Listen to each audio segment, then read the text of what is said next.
How's it going? Brian Erhahon here, and welcome to the first episode of Empire Leadershift. Now, what is Empire Leadershift? Well, this is a conversation that is not often had about the leadership side of business, and it's a much necessary conversation with everything going on today, and so let's get started.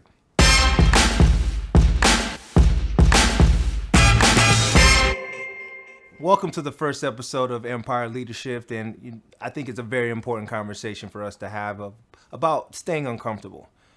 We all know that that's probably one of the biggest enemies of success and scaling a business, and yet staying uncomfortable is often not talked about. Why is that? Whether you look at examples such as Barnes & Nobles and how they've folded into Amazon, if you will, not pressing forward, even when they knew or saw something blip on the radar about what Amazon was doing, selling books at a high clip online, even when it was in the millions versus Barnes & Noble's billions, we knew that at that point, something was up. And yet, for whatever reason, were they comfortable? Now, when we look at comfortability in our lives and understanding how we can do better, why do we choose to stay in comfort? Why do we choose to not stretch ourselves? Well, the reality is, whether it is fear, whether it is being okay, and yet it's often said, you've heard it, right? The enemy of great being good. Are we okay with just good enough? Are we all right with the status quo? And yet, when looking at the fear side of things, there's a lot of unknowns in continuing to stretch yourself, especially when you've got it good. What if you scale and then you lose it all?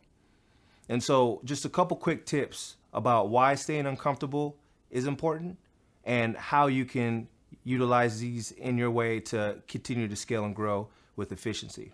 Number one is, in regards to staying uncomfortable, is don't give fear too much time, right? The moment that we feel fear, run at it. Because as we give fear time, it builds and actually can control us and gain power over us. Make sure that we're running at fear. It's the moment that we feel it, run right at it. Act accordingly, act quickly, act suddenly. Because at that moment, you're not thinking about it. You're thinking more about the activity versus the paralyzation of fear. So the second point is preparation. Now, oftentimes we just go without actually considering what the path looks like. And yet, what does your preparation look like? Planning. It's one of the most underutilized activities around business and or leadership success. When we're looking at leading others, oftentimes people lose confidence in their leaders is because of lack of an actual plan.